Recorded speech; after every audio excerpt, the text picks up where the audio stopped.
चारों तरफ गुप्त सन्नाटा पसरा हुआ था। सूखे पत्तों को पैरों से मसलते हुए एक शख्स धीरे धीरे यहाँ वहाँ देख बचते बचाते एक खंडर सी जगह के अंदर गया। वो जगह पूरी वीरान थी, पर अक्सर कहा जाता है ऐसी वीरान जगहों पर रहती है या तो बहुत भयावह रूहें या तो ऐसे दुष्ट लोग जो उन रूहों से भी ज़्यादा खतरनाक और बुरे होते। और इस वीरान से खंडर में भी ऐसे ही लोग थे। 4 से 5 लोग सबसे आगे वाले कमरे में एक पुराना मेज़ लगाए, बगल में इमरजेंसी लाइट लगाए ताश खेल रहे थे। जैसे ही उनमें से एक शख्स ने उस घुसपैठिए को देखा, वो खड़ा हुआ।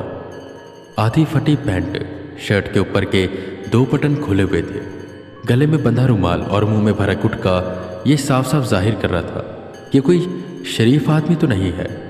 उसने ताश के पत्ते हाथ में ही पकड़े हुए थे और वो उस घुसपैठिए के पास गया और बोला, अबे बिना दही के पराठे, तू यहाँ पर करने क्या है?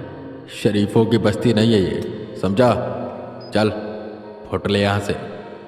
उसके पैर की तरफ मुंह में भरा गुटखा थूक वो वहाँ से अपनी गेम को कंटिन्यू करने के लिए जाने लगा कि तभी वो घुसपैठिया जिसने हाथ में एक छोटा सा बैग पकड़ा हुआ था, वो बोला, रिंकू भाई का काम है, मुझे सुना है वो यहीं पर मिलेंगे।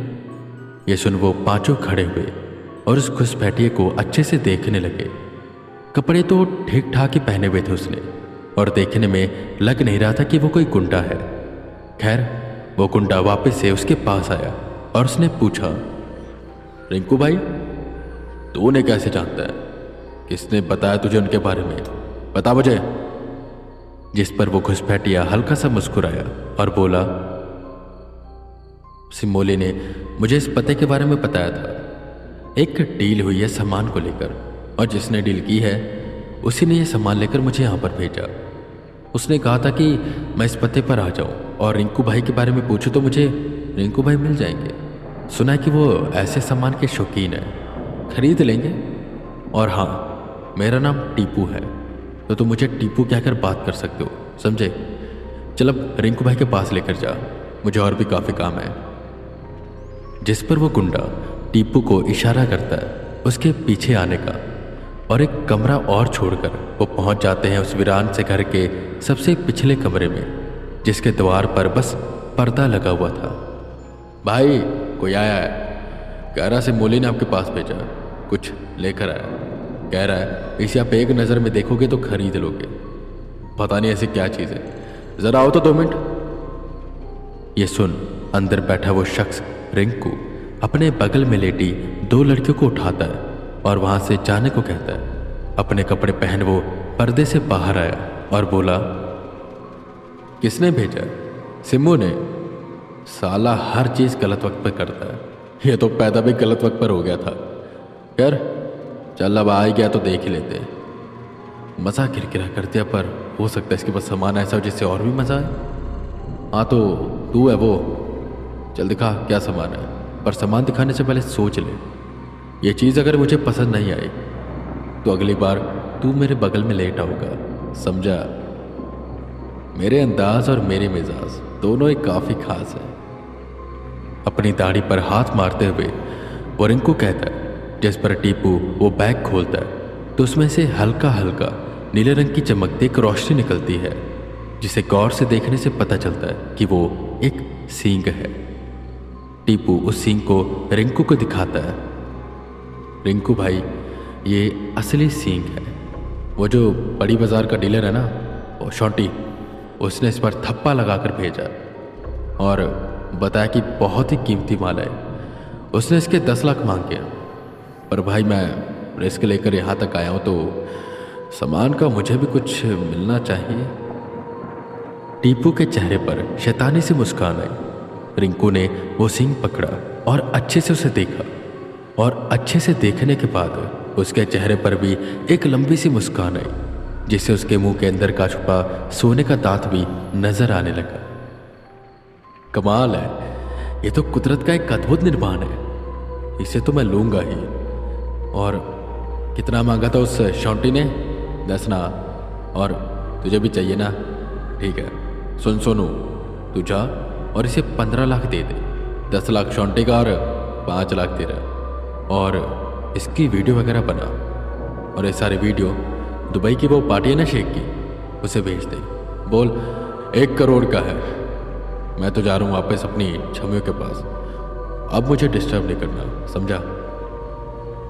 इतना बोल रिंकू अंदर चला गया और 15 लाख रुपए लेकर वो टीपू वहां से चला गया। वो सींग बिक चुका था और जिसने उसे खरीदा था वो उसे बेचने जा रहा था दुबई के एक शेख को। वहीं दूसरी तरफ जेल ने उस सींग को ढूंढने में दिन रात एक कर दी थी और उसे ये पता चल गया था कि उसके जेल का ही एक कांस्टेबल राणे इसमें मिला हुआ है। उसने चोरी की थी और किसी तरह उगलवा कर उस कांस्टेबल राणे से ये पता चला कि सिमोली के पास वो सींग है। और जब वो सिमोली के पास पहुंचे तो सिमोली से पता चला कि वो सींग तो उसने शॉन्टी को बेच दिया, और शॉन्टी से रिंकू भाई के बारे में पता चला। कड़ियाँ दूर दूर जरूर थी पर जुड़ती जा रही थी। बस अब करना कुछ नहीं था। इससे पहले कि वो रिंकू सींग को दुबई में बेच दे, उससे पहले कमिश्नर को रेड मारकर वो सींग लेना था और उसके लिए वो पूरी तैयारी में लग जाते। वहीं दूसरी तरफ तेजी से अपने बड़े बड़े कदम जमीन पर रखते हुए एक काले रंग की परछाई अमेज़न के जंगलों में भागते हुए नजर आती है। 15 फीट के आसपास उसकी लंबाई थी, बिल्कुल पतला सा शरीर, ऊपर से नीचे तक वो पूरे काले रंग का था और उसके हाथ इतने लंबे थे कि जमीन को छू रहे थे। वो बस भागते हुए उस सींग की ओर जा रहा था। जहाँ बीच में नदी आती या कोई पहाड़ आता, वो अपने लंबे हाथों से पेड़ों की टहनियों को पकड़ता और कूद जाता। वो बहुत तेजी से आगे बढ़ता जा रहा था और ऐसे भागते भागते वो अमेज़न के एक बहुत ही पुरानी और एक ऐसी जनजाति से टकराया जिसे इंसान अब तक खोज नहीं पाए। ऐसी जनजाति जो मिट्टी को अपने ऊपर लपेट कर रखती है, पेड़ों के पत्ते पहनती है और उनके घर भी पेड़ों पर बने हुए थे।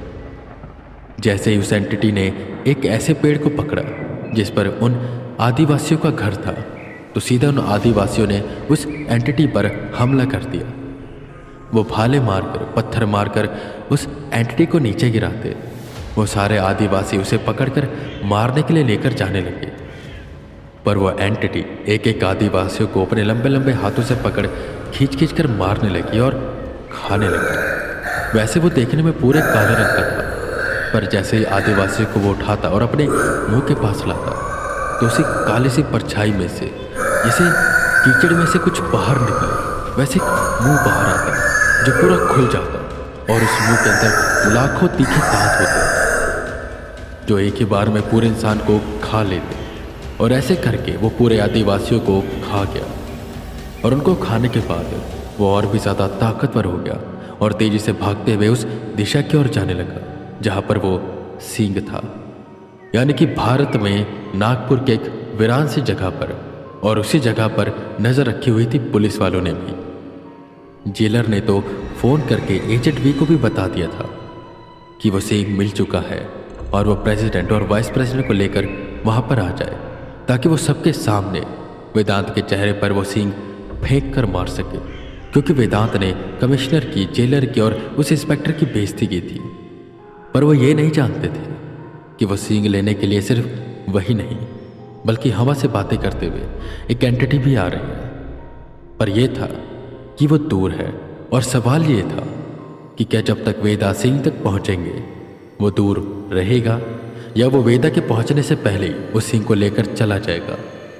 वो सींग बहुत ही ताकतवर था और वो सींग जिसके पास भी होगा वो एंटिटी उसके पास जाने ही वाली थी, चाहे वो वेदा हो या हो रिंकू।